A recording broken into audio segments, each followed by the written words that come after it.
Bona tarda. Mireu, des d'Iniciativa i Esquerra Unida us volíem comunicar tres aspectes, que són amb els que centraré avui la intervenció.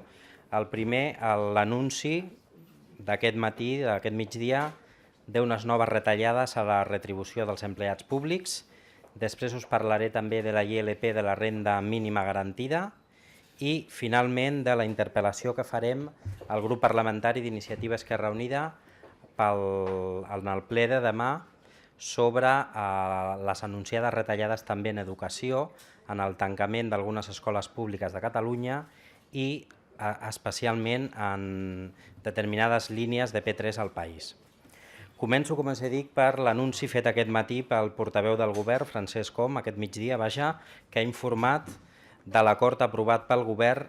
per tal de mantenir les mesures de l'any 2012 en matèria de retribució dels empleats públics. Per tant, el que ens ha vingut a dir el conseller Homs novament és que es retallarà una nova paga extraordinària als treballadors i les treballadores de l'administració pública. Davant d'aquesta mesura, des del grup parlamentari d'Iniciativa Esquerra Unida, el primer que volem fer és donar tot el suport i posar-nos al costat dels treballadors i de les treballadores públiques, especialment avui també en tots aquells que des d'aquest matí estan tancats en les seus d'algunes administracions públiques, mostrant el seu rebuig en aquesta nova tisorada del govern de Convergència i Unió. Ens preocupa, en el grup parlamentari d'Iniciativa i Esquerra Unida, l'espiral en què ha entrat el govern de la Generalitat de Catalunya perquè sembla que no vol treure del mapa de les retallades els drets laborals i també salarials del conjunt dels treballadors públics de Catalunya. Des d'Iniciativa i Esquerra Unida tenim clar que hi ha determinades línies vermelles, una és aquesta, que no s'haurien ni tan sols de sotmetre a consideració per part del govern i, per tant, molt menys encara portar-les a aprovació com s'ha fet avui. Volem defensar també des del grup parlamentari els drets dels empleats públics perquè entenem que és una manera de defensar també els serveis públics, ja que aquests treballadors, els treballadors i les treballadores públiques, són qui acaba gestionant el servei públic que va directament al conjunt dels ciutadans i de les ciutadanes. En aquest sentit, des d'Iniciativa i Esquerra Unida ja anunciem que serem bel·ligerants en l'atac que Convergència i Unió està duent a terme als serveis públics a través dels seus treballadors i de les seves treballadores. Ens preocupa també especialment en aquest cas la forma en què ho fa aquest govern, la forma en què s'anuncien les coses per part del govern de Convergència i Unió. És preocupant que un govern que encara no ha tingut la capacitat de presentar un pressupost, el primer que ens ha dit del pressupost que previsiblement s'haurà d'aprovar de cara a l'any que ve, el primer que ens ha dit és que ja hi haurà dues mesures i són dues mesures retalladores. La primera és la retallada que ja es va anunciar de 4.000 milions d'euros fonamentalment destinada a l'educació pública i a la sanitat pública, i la segona, aquesta nova mesura, la mesura que va destinada a retallar els drets salarials i els drets laborals dels treballadors públics. En aquest sentit, el grup parlamentari d'Iniciativa Esquerra Unida anunciem que presentarem esmenes a la moció que es vota demà, la moció sobre política econòmica i els objectius de dèficit públic, que és la moció subsegüent de la interpel·lació que es va fer en el ple passat per part del grup socialista, i l'esmena que presentem des d'Iniciativa i Esquerra Unida va en la línia de posicionar-nos radicalment en contra de les retallades salarials i també de les retallades de drets als empleats públics. Esperem en aquesta esmena que proposem des del grup d'Iniciativa Esquerra Unida comptar amb el suport de tots els grups parlamentaris que no són Convergència i Unió, i quan dic tots els grups parlamentaris suposo que enteneu prioritàriament a qui són aquests grups. Aquí, des d'Iniciativa i Esquerra Unida, ens adrecem perquè no ens acabem de creure l'anunci de gir social que va fer al govern que va fer el president Artur Mas en la seva compareixença pública. Finalment, en aquest tema li demanem a Convergència i Unió que s'oblidi d'una vegada per totes de les pagues dels treballadors i de les treballadores de l'administració pública, perquè sembla que aquest govern ha trobat un únic camí de finançament i és a costa dels drets salarials i dels drets laborals del conjunt dels treballadors i de les treballadores de l'administració pública. Per tant, d'alguna manera ens venim preguntant en els últims temps si és que el govern d'Artur Mas i el govern de Convergència i Unió no saben fer cap altra cosa que retallar els drets laborals i els sous dels treballadors públics. Pel que fa a la renda mínima garantida, suposo que sabeu que una comissió promotora de 30 entitats plantegen el que diuen la renda mínima garantida, que per cert és una renda que està prevista en l'article 24.3 de l'Estatut de Catalunya i que han presentat una ILP per a la tramitació en el Parlament d'aquesta renda. Ara, un informe del Govern de la Generalitat denega el dret a la Comissió a iniciar aquests tràmits. És a dir, ni tan sols el Govern vol donar la possibilitat a la Comissió promotora de recollir les firmes perquè ja avancen que aquestes no seran tramitades com a ILP. Des d'Iniciativa i Esquerra Unida volem manifestar que la denegació per part del Govern d'una ILP només es pot donar quan una llei d'aquest tipus té afectació en el pressupost vigent, és a dir, en el pressupost que tenim en curs. Això, per suposat, no passa en la ILP de la renda garantida perquè la llei que proposa aquesta comissió té un epígraf on es confirma que no afectaria de cap de les maneres el pressupost vigent, que d'altra banda saben vostès, com he comentat abans, que és el pressupost prorrogat de l'any passat. En aquest sentit, els serveis jurídics del Parlament ja li han dit al Govern que no pot oposar-se a la tramitació d'aquesta ILP, però sembla que el Govern, com si no s'hagués llegit l'informe jurídic del Parlament, diu que té efectes, continuen mantenint que l'aprovació d'aquesta ILP tindria efectes en el pressupost vigent quan a la mateixa llei ja recull que no seria així. Per tant, des del grup parlamentari d'Iniciativa i Esquerra Unida, confirmem i ens preocupa que el govern de Catalunya, el govern del senyor Artur Mas, s'oposa al desplegament de l'Estatut en allò que té a veure amb les persones més vulnerables, és a dir, amb el mínim garantit que hauria de tenir qualsevol persona per, com diu el seu nom, garantir la seva subsistència. Defensem, Iniciativa i Esquerra Unida, públicament, com ja hem fet en les últimes setmanes, la proposta de la renda mínima garantida perquè ens sembla que ara, més que mai, hem d'evitar l'exclusió social i evitar també que quedin persones, com està passant, expulsades dels seus drets bàsics i expulsades també del cobriment de les seves necessitats més bàsiques, que és on vol amb el que vol, diguéssim, acabar aquesta renda mínima garantida que proposa la comissió promotora de la ILP. Però si fins ara ho hem defensat, el que fem ara és defensar-ho encara amb més èmfasi perquè d'alguna manera ja no només defensem la renda mínima garantida en el seu contingut, sinó que també volem defensar-la en la seva forma. Ho fem amb més èmfasi, dic, perquè el dret democràtic, hem de garantir el dret democràtic que ha de tenir qualsevol comissió promotora a presentar una ILP. Evidentment, després, legítimament, cada grup parlamentari votarà el que consideri en el ple del Parlament, però el que no podem fer, i menys des del govern, és posar vetos a la participació ciutadana i evitar que des de la societat mobilitzada es facin propostes al Parlament de Catalunya. Per tant, entenem que el govern no té dret a vetar cap participació ciutadana. Diem també que Convergència i Unió no pot parlar de transparència, ni pot parlar de regeneració democràtica, ni encara menys pot parlar de qualitat democràtica, mentre que amb l'altra mà el que va fent és retallant el dret democràtic a la participació ciutadana, com és aquesta ILP per l'impuls de la renda mínima garantida. I en aquest tema una reflexió. Som conscients que aquest edifici fa temps que va deixar de ser una fortalesa i ha d'escoltar, té l'obligació d'escoltar les propostes que vinguin del conjunt de la ciutadania.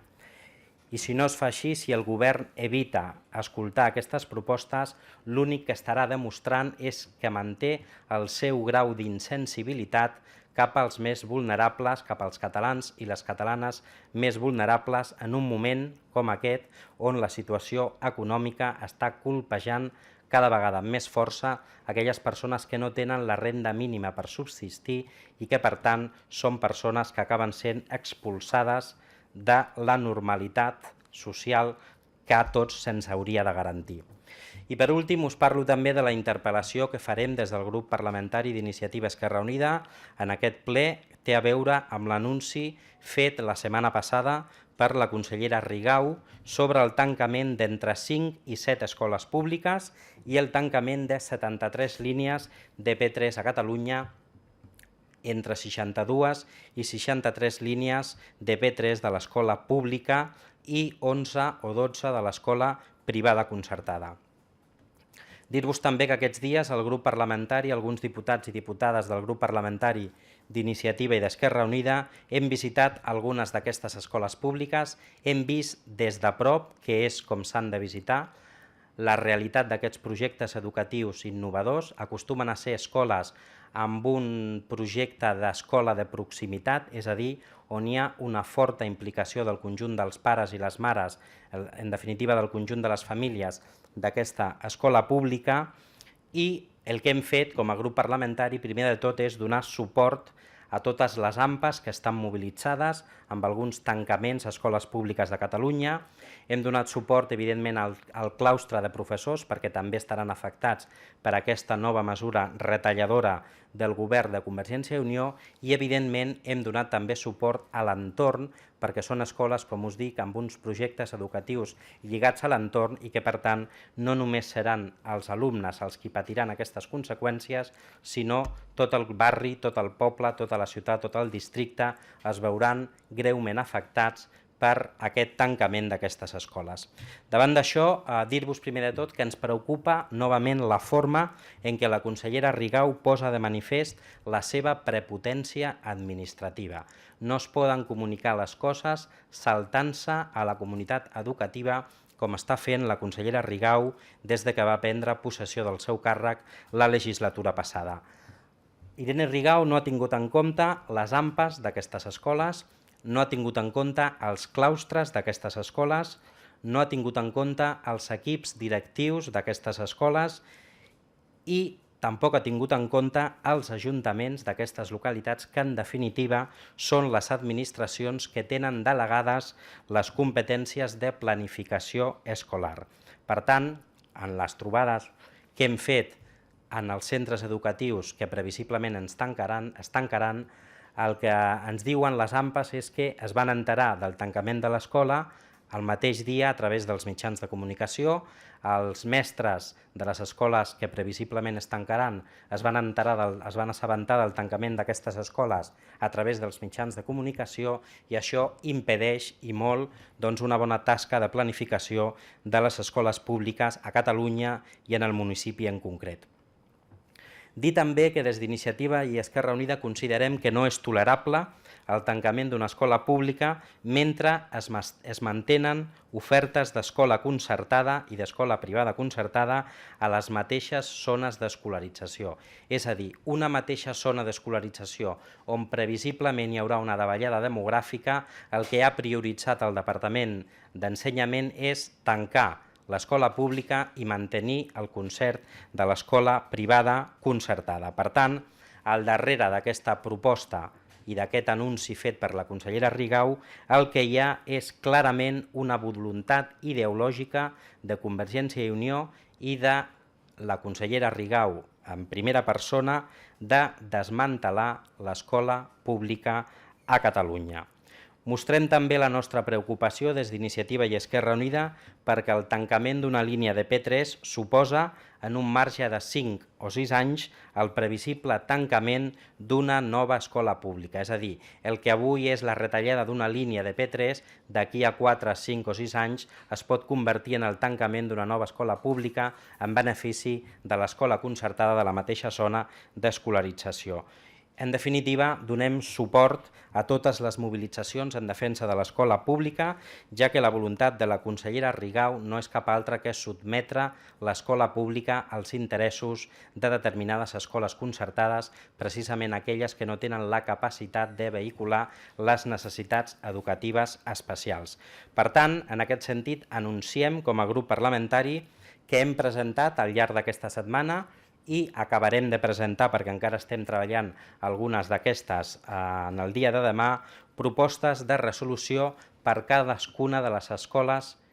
que s'ha anunciat que previsiblement es tancaran a la Comissió d'Ensenyament per evidenciar el tancament de les escoles públiques a Catalunya. Amb això, evidentment, el que volem primer de tot és posar en primer pla polític la necessitat i les necessitats que té l'ensenyament públic a Catalunya i esperem que tots els grups parlamentaris, i quan dic tots, torno a repetir, tots els grups parlamentaris, també el soci del govern, és a dir, Esquerra Republicana, donin suport a aquestes mesures perquè, si no evitem el tancament d'escoles públiques, tindrem un autèntic problema de considerables dimensions al sistema educatiu català. Aquestes són, per tant, les tres comunicacions que des del grup parlamentari d'Iniciativa Esquerra Unida us volíem traslladar i ara, si voleu fer qualsevol pregunta, qualsevol consulta.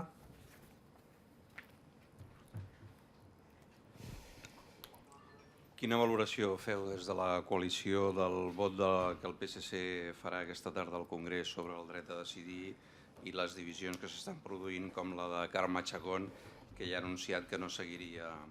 la decisió de l'executiva del PSC? Bé, pel que fa al comportament del PSC en el tema, primer de tot, nosaltres dir públicament que no ens agrada entrar a valorar els posicionaments polítics d'altres grups ni d'altres organitzacions a Catalunya. Sí que és veritat que és un tema cabdal per al nostre país, per Catalunya, el tema de veure com garantim una necessitat democràtica que hi ha al conjunt del país, que és la de fer possible una cosa, l'exercici democràtic del dret a decidir. Per tant, sí que ens sembla d'alguna manera que en el tema del dret a decidir, i tampoc no vull que ningú malinterpreti el que dic, en el tema del dret a decidir, el PSC sembla un vaixell a la deriva que no acaba de tenir clara quina és la seva postura, quin és el seu posicionament polític. Per tant, si el que fa el Partit dels Socialistes de Catalunya amb la votació d'aquesta tarda al Congrés dels Diputats serveix pel que Iniciativa i Esquerra Unida hem dit sempre des del primer moment, que és eixamplar el dret a decidir i que cada vegada siguin més grups parlamentaris, siguin més forces polítiques, siguin més organitzacions polítiques i, per tant, sigui més la població que defensa el dret legítim i democràtic del poble de Catalunya a expressar la seva voluntat sobre el futur polític del nostre país, doncs em sembla que és una bona notícia que al final siguem més els que defensem un dret democràtic tan bàsic com és el dret a l'autodeterminació.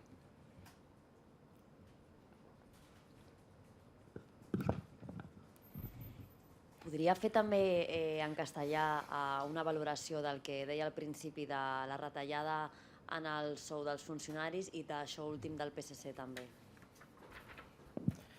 La faig ja o hi ha més preguntes en català? Vale, doncs faig la en castellà. Quina part de les retallades, quina part és la que... El que han anunciat avui en els acords de govern de que retallaran una part de la paga dels funcionaris. Vale. Sí, este mediodía el portavoz del Gobierno, Francesc Homs, ha anunciado el acuerdo aprobado por el Gobierno, por el Gobierno de Cataluña, de mantener las medidas del año 2012 en materia de retribución sobre los empleados públicos. Desde el grupo parlamentario de Iniciativa Esquerra Unida lo que queremos decir, primero de todo, es dar todo nuestro apoyo al conjunto de empleados públicos que hoy están encerrados en las sedes de algunas administraciones públicas de Cataluña. Nos preocupa la espiral en la que ha entrado el Gobierno de la Generalitat, que parece que la única medida que ha encontrado de financiación es recortar los derechos salariales y, por tanto, los derechos laborales del conjunto de los trabajadores y de las trabajadoras. Entendemos desde Iniciativa y Esquerra Unida que hay líneas rojas como esta que no se tienen que sobrepasar, y lo que ha hecho este Gobierno es sobrepasarla ya en dos ocasiones diferentes, y le pedimos al president Artur Mas y a Convergencia y Unió que se olvide de una vez por todas de las pagas extras de los trabajadores públicos, porque parece que han encontrado un único camino de financiación y nos da, en ese sentido, nos da por entender que no saben proponer ninguna otra cosa que no tengan que soportar las espaldas de los trabajadores y de las trabajadoras públicas en Cataluña. Y pel que em deies del PSC y del dret a decidir, ya os he dicho que desde Iniciativa y Esquerra Unida no nos gusta entrar a valorar pues el posicionamiento político de ningún otro grupo, pero es cierto que en el tema del dret a decidir el PSC en Cataluña parece más bien un barco que no encontraba una deriva, ahora parece que la ha encontrado, y si esa deriva sirve para hacer más amplio el derecho a decidir en Cataluña y que lo acaben defendiendo más grupos parlamentarios, más fuerzas políticas, más organizaciones políticas y, en definitiva, un conjunto mayoritario de la población en Cataluña, porque entendemos que estamos defendiendo un derecho democrático como es el de ejercer y opinar sobre nuestro futuro político, pues nos parece una buena noticia. Sí? Molt bé, doncs moltes gràcies i que tingueu bona tarda.